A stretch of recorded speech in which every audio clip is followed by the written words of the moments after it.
Right, next up, Kate Tarling. Kate holds a lot of respect from pretty much everybody that I know and work with. Her work and writing is held in such a high regard, and as a person who also works in government, well, that's myself by the way, I'm overjoyed that Kate is with us on that journey. Kate will be talking about working constructively as part of a team to not just reshape projects for success, but also how to evaluate them. Please settle in, because here is Kate.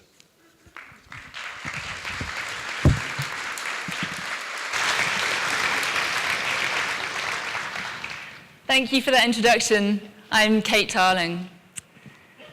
And I'd like to talk about the things that we work on and how sometimes we work on really great things, things that feel powerful and good, that we feel really excited about. And then other times we're asked to work on things that perhaps we have a bit of a bad feeling about, or at least initially. It doesn't sound like a kind of thing that would be particularly useful in the world. And yet there we are as part of a team working on something. And it's really about those situations that I want to talk about and focus on in this talk. And as an example of what I mean by that, it's things like this. So a system integrated, sort of end-to-end digital service, something about a front-end website and some kind of back-end system. By the way, could it be compliant with GDS? And it's things like this. I like the way the woman's sort of laughing a bit about this. But these are the kind of things that sometimes we are asked to work on. And you can kind of get the gist of what is meant by this, kind of unpicking it. And it might be that it's a really great project, like the chance to think end-to-end, looking at kind of things front stage and backstage. But that's not apparent for me. It's kind of been reduced to a fairly technological component-driven description. Or another one, a digital experience platform to replace an unstable content management system, in parentheses, that places users at the heart. And I don't know about you, but I'm not fully convinced this will place users at the heart. I think it's more likely that some people in an organization are having problems with publishing content that they want to publish, and they'd like a fix for that. I should add, I haven't made up these project names. They're live opportunities actually being advertised on the digital marketplace and available for any of us that would want to work on them. But it's into these environments that we then add really great digital capability and user-centered design. So we have developers and researchers and designers and all of us. And we come in thinking about, well, users and performance and what's important. But we're then coming into teams who are like, right, so we're building a CRM system, so we just need to get on and do it. And I think the thing is, as we talk about kind of where people best fit on teams and our ways of working and how best to do work, we sometimes forget that in the largest organizations, we're coming into this environment. This is the sort of pre-existing context of hundreds of different units, departments, functions that already exist that we're now kind of adding a whole new swathe of people onto. And most large organizations don't tend to take the time to kind of think, oh, how do we need all of this? Can we clear bits out? So we kind of add to what's already there, the decades of bureaucracy and process that we've built up that we then add to. And it's sort of no wonder why organizations sometimes feel a little bit unfocused. And what tends to happen in the absence of any overarching structure or meaning is that each of those units, and every profession, including design, kind of has and brings their own values and worldviews. And by that I mean kind of what's important. So for some people, delivering a project on time and to budget is probably a fundamental part of that profession. Or perhaps for us, it's making things that work in the real world for the people that need them. So everybody has their slightly different focus about what's important. And that plays into how we think about things like performance and how we think good work is done. And then who our allies are, and then how defensive we feel. So when we think about work and how it's described, it's kind of a product of this underlying, kind of not often talked about, messy structure of organizations. And I think it can kind of be summed up by, to what extent are the organizations we work for really focused on themselves? So as an organization, I do all of this stuff. What bits of it do I want to buy or build or outsource, because that will be easier. I don't want to be responsible for this bit. Someone else can do it better, so let's outsource that bit. And it's quite inwardly focused. And there's a profound difference between that and being more outwardly focused. And by that, I mean being really clear about what that organization is trying to achieve in the real world. And to what extent is it doing that well or not? And therefore, what does what it needs to do, build or buy, relate to that? And coming at it from that way round. So the core questions that I have in my mind almost every day is, how do we know if a project is going to be good or bad? Or I work with lots of large organizations, so helping those organizations to figure out when should they start work and of what kind, and when should they continue funding work. So should something continue as it is? Should it be changed, or should it absolutely be stopped because it's a waste of money? And then how can teams describe the work that they do in a way that works for everybody? And by that I mean it's not just what we do for users that then doesn't make sense for somebody working deep behind the scenes in operations, but neither is it reduced to a fairly reductive just what technology components do we want to build. And I have 8 points or 8 thoughts around how we can do that better collectively. The first one is untangling the kind of the purpose and the context of the work. So this is on the assumption that an organization has given you something to work on, a brief, a project. You've come into a team that's already shaped and it's already starting to work. And here's an example. So we need a portal. Sorry for those of you in the audience who are allergic to that word, but bear with me. We need a portal for applicants to submit their bank statements electronically. So this is a thing for many organizations. It probably sounds quite reasonable. And what we want to do is unpick what's actually going on here. So to start with, when we say applicants, what are users actually trying to do? Presumably people don't want to spend their time applying for a thing. They want to do the thing that they want to do, and there's something else in between that, whether it's getting a mortgage or insuring your house or getting a visa or a driving license. So coming back to what's fundamentally are people actually trying to do. And then the we, so an organization is large, so who is the we of which we speak? Is this about a particular team that's currently processing things in a different way? Is it about the people who care about the problem space? What is it? And then why this? Why now? And if we didn't do this, what else would happen? And there we're trying to get to what are the implications of this? What are the ways in which we might think about whether it's good or not?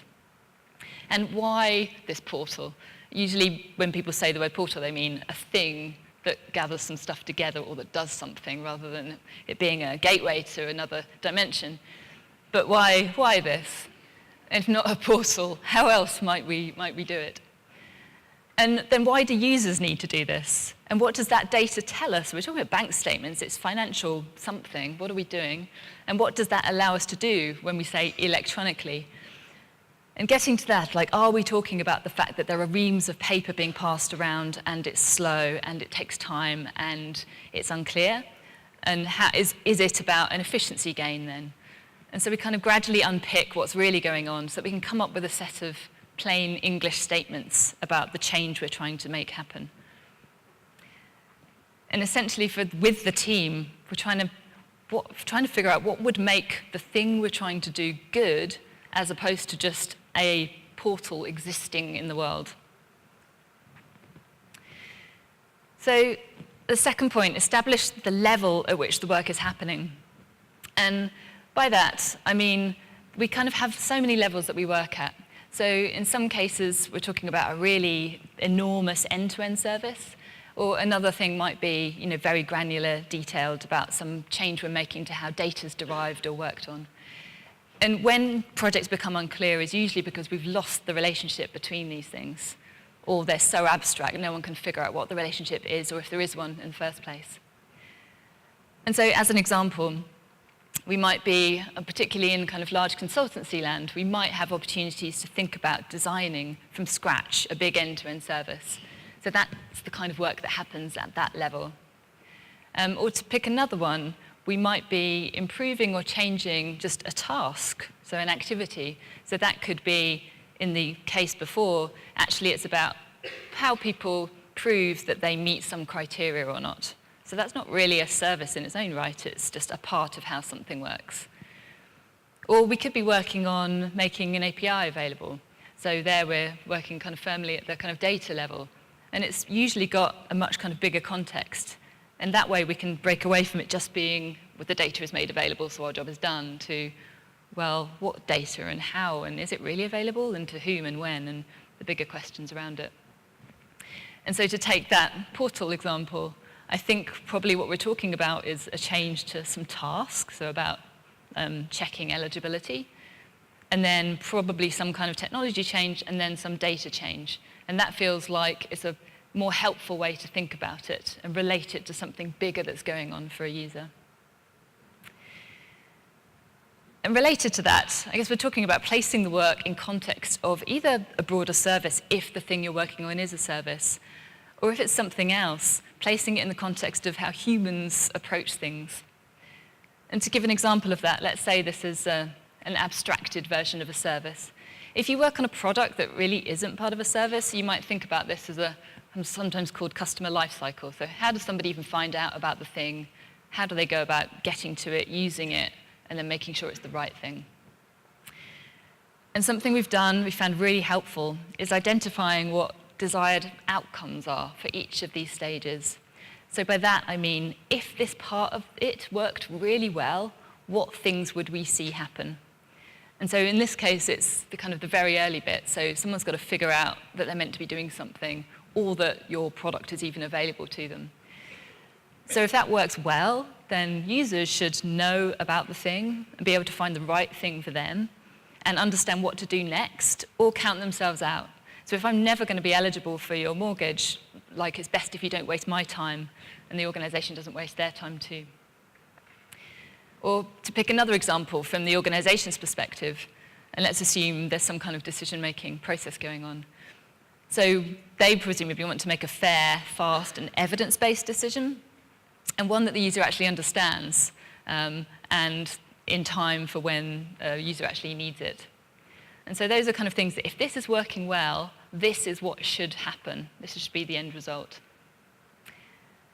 And so then positioning whatever project or thing you're working on against some of these stages becomes an interesting comparison for how you might evaluate it or think about whether it's good or not. So an example here, we've got a random project happening, and we want to make it about reducing confusion, helping people choose between product options really sensibly. Or as in a government example, introducing a step-by-step guide so it's clear what a user is actually meant to do as they're approaching a fairly complicated service. Or equally, there might be a kind of fairly internally focused project, and hopefully that's around increasing the likelihood of applications being ultimately approved, because that's probably the most efficient way. So thinking about design and thinking about what users are actually doing, what is it that we can build or make that actually makes that outcome more likely? I think at this point, it's fair to say that some people don't like you doing this for a number of reasons. This expression on this guy's face feels really familiar. And there are a few reasons why this can come about.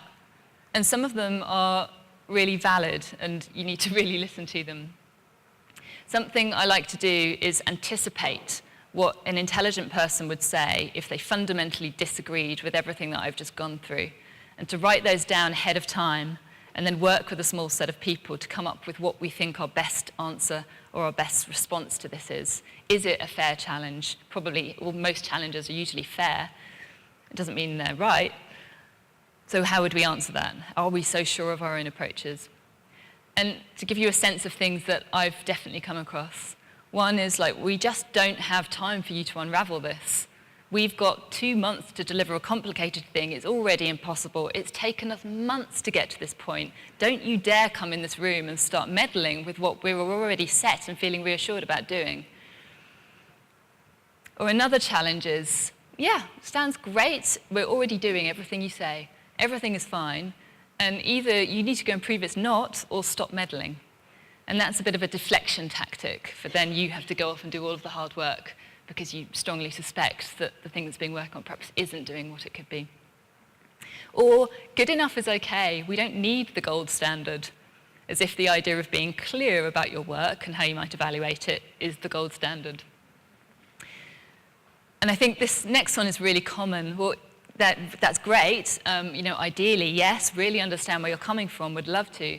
But if we don't ship a parcel by May the 1st, we'll lose credibility with the business.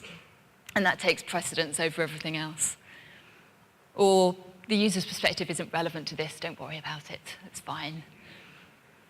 And these are really valid challenges. And again, if in the break or on Twitter or anything, if anybody faces challenges like these, I would love to talk more about them, having faced them many times. And I think at the end of it, it's kind of fear, and it comes back to those different worldviews about what's important. So fear that we'll be wasting time and not actually doing productive work by sort of standing around chatting about stuff, as opposed to just the value of taking 30 minutes out of time and making sure that everybody's really clearer about what good looks like. So it's fair to say we can often, but not always, reshape existing work. And I think the trick is to realize when have you got a fighting chance and when is it more annoying at this point and you just have to let something go. The slightly more productive way around is being involved at the start of when this work is being shaped and formed in the first place. And that's what the rest of these points are about. And so, for one thing, if you are able to do it, being able to clearly identify what the organization does from an externalized perspective puts you in a really good position to then be able to frame the work that it does. The Home Office, of all places, came up with a list of services that it offers. The Home Office is part of the UK government that deals with passports, immigration, like fairly serious things like that. It came up with a list of services not as it thinks about them internally, but how an end user would come to think of it. So visit the UK, work in the UK, transit through the UK. And it did this it's not how it thinks about things internally, but it understands that it's important to think about actual behavior of users because that has a real impact on the bottom line. How much these services cost to run? Are people doing the right thing? Are people complying with the rules? And every one of them is underpinned by a really strong policy intent and goal, but it gives it a kind of externalized way to think about performance. And from that, it allows space for really good user-centered design. And if somewhere like the Home Office can do this, I would bet most large organizations would be able to. And the next step is to establish shared goals that make sense for everybody. And a caveat here, because I don't mean high-level, woolly, hypocritical mission statements that don't relate to anyone's actual job. I'm talking about the things that actually relate to products and services the organization's making. So taking the UK Passport Office as an example, you could say what it exists to do is provide a secure way for citizens here to be identified when they're traveling between countries. So it's essentially a travel document as opposed to an identification mechanism. And all of that kind of boils down to a big service, which is getting citizens secure passports that work where and when needed in time for when they need them. So that's kind of like the description of the service. And I've just called out in bold the ways in which you can see if that service is working really well, it's good, the kind of ways in which it should fulfill its job, therefore. So it's not just about can users use the service, it's got a huge job in thinking about the outcomes for all of the interested parties around here. So for one is obviously users, like people need to travel, they need to travel quickly, they need to be able to get passports. But passport fraud is a huge thing around the world. So that service has to think about working well for security and risk experts and their advice. And the various border controls in every country. It's amazing watching people handle so many different kinds of passports. Airlines too, in certain conditions, have to check your passport. I've seen people hold a passport up and airline queue saying, Kingdom of Lesotho, is this valid? Is this valid? In front of the person from the Kingdom of Lesotho is like, yes, my country is valid. So the design of the passport itself has an impact. So, for those of you that have UK passports, when you're trying to quickly flick through and find that kind of bit with your photo on, and it's not at the front or the back, it's somewhere in the middle, and it's really complex. So that kind of takes time when you're kind of busy queuing. And then all the suppliers and partners, so those involved in the photo-taking process, those involved in the kind of couriering of secure documents. So for this service to be good, there's a lot of moving parts to think about. And so when we think about outcomes, thinking about, okay, what works for all of these people, and all under the line of having a kind of shared goal. And once you have this list of services, nothing was more stark. I was looking at this list of services, and I just turned around to the people in the room and said, how much are these services costing to run? How many people are using them? Are they good or are they bad? Do they work, do they not work? And none of us could answer the question. And it's funny because before we had that list, we were aware of all the different projects and whether we thought they were good or not and so on and so forth. But then having everyone in this list, you suddenly realize how little you know about the actual performance of a service. And that was as a service designer. And I suddenly realized how kind of reprehensible that was.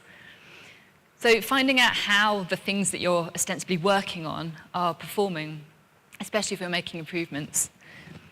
This slide is really hectic. There's a link at the bottom, so if you want to actually read detail behind these prompts, then there's a way to do that. It's essentially, over years of working with teams, what are some of the core questions that you can ask yourselves and each other about how the thing you're working on performs. And it kind of follows an end-to-end from how somebody might come to know about your thing, to whether they can use it well or not, to whether it's useful, to then what happens. And so it's things like, how many people should or could be using this thing. So either that's your kind of potential audience or your potential customer base, or in the case of public sector, you might need people to be using this thing. So you've got a kind of, okay, of all these people, how are we going to get them to know about this? And of those people, how many are aware that they can or should be doing something in the first place? So have you got kind of an awareness problem to deal with? And of those, how many are actually doing something? So have you got a kind of activation problem? People are not doing anything, they kind of know about it, but they're not that bothered or don't think it really matters that much. That's a whole other collection of issues to work through. And for those that are aware, how many then find their way to the service? And in something the size of government, that's a real big problem. And for any large organization, it's got lots of variations of a product or a service. And of those that start, how many bother to make it through all your various stages? So if you've got an application process and then a take document somewhere else process and something else, so presumably there's going to be some drop-off as people just cannot do it. And time and effort measures, both for the user as well as the provider. So there's kind of an internal efficiency mechanism there. And is performance lower for any individual group? These are hidden things. So if we've designed it and we haven't really thought about access needs, we may or we may not notice that great groups of people are having particular problems.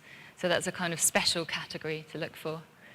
And then where else do we see general confusion, failure, people not feeling confident, because that equates to increased support costs? And are there parts that an organization simply acknowledges are bad? You know those things where it's like, oh yeah, we know that's really terrible, it's just an awful part of the service. We're not actually doing anything about it though. And that's often because things like that are quite hard to quantify any impact, and they just about work, so nobody bothers doing anything.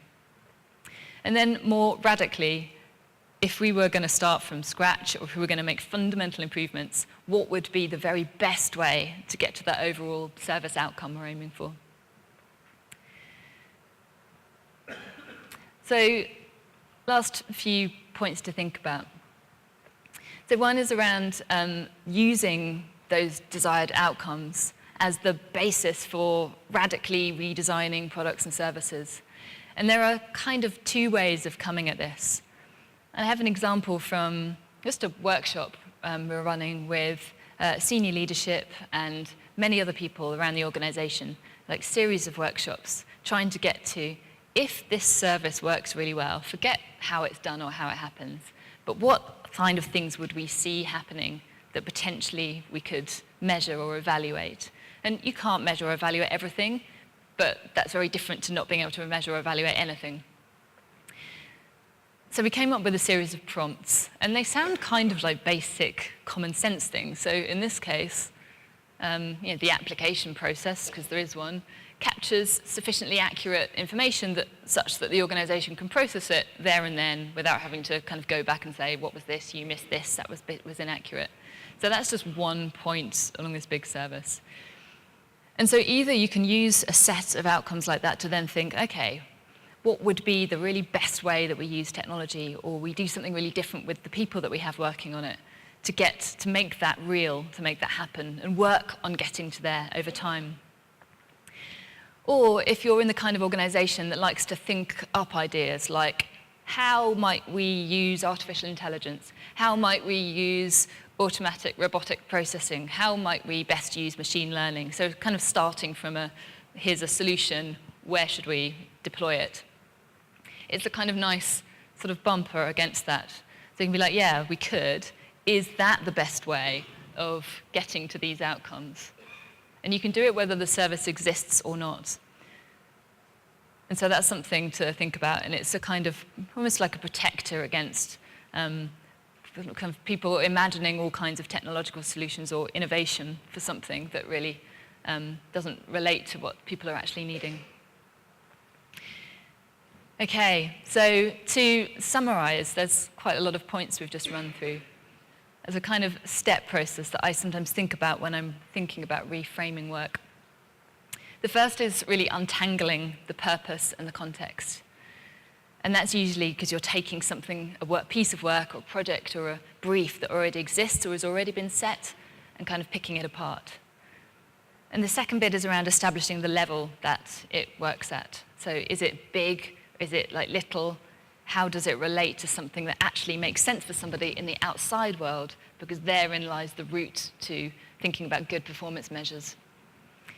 And then placing it in the context of a service, or if you don't particularly work on a service, something that makes sense to the way humans approach considering whether they want to have or use your product. And to anticipate challenges up front, and again, anyone who wants to talk about them, let's discuss them in the break. And then reaching further out to, can we move more into a place where we are conceiving of work and helping that process in the first place? Identifying what the organization does from an external, outward-facing perspective. It doesn't make sense to people who work really internally and have done for years at first, until you start showing people how the work that they do relates to that external perspective. And once you've got that relationship, it tends to sit. From that, you can then establish shared goals and outcomes, which then help all of those different parts of the organization start seeing a way in which they might work together a bit more cohesively. And then finding out performance of the things that we work on, and then sharing that, making it really visible. Something we did was get together pretty basic HTML prototypes of what would it look like if we had a really empowered service owner who was in charge of how good or bad this service was. What kind of things would we want them to be looking at? So it wasn't a prototype about what might work best for them. It was we've got an opinion about what's going to work best, and we're going to build it and see what happens. And so it was a prototype for kind of provocation. And we put it in the hands of people, and it was really fascinating, the kind of discussions that came out. Everything from, it's too hard for us to get these numbers, because no organization currently thinks of measurement that way, so therefore it's quite hard to actually get the numbers. But when you do, it suddenly started taking off, and some of the most senior people in that organization got really excited about it, and then commissioned work for us to actually make this real for several of the core services.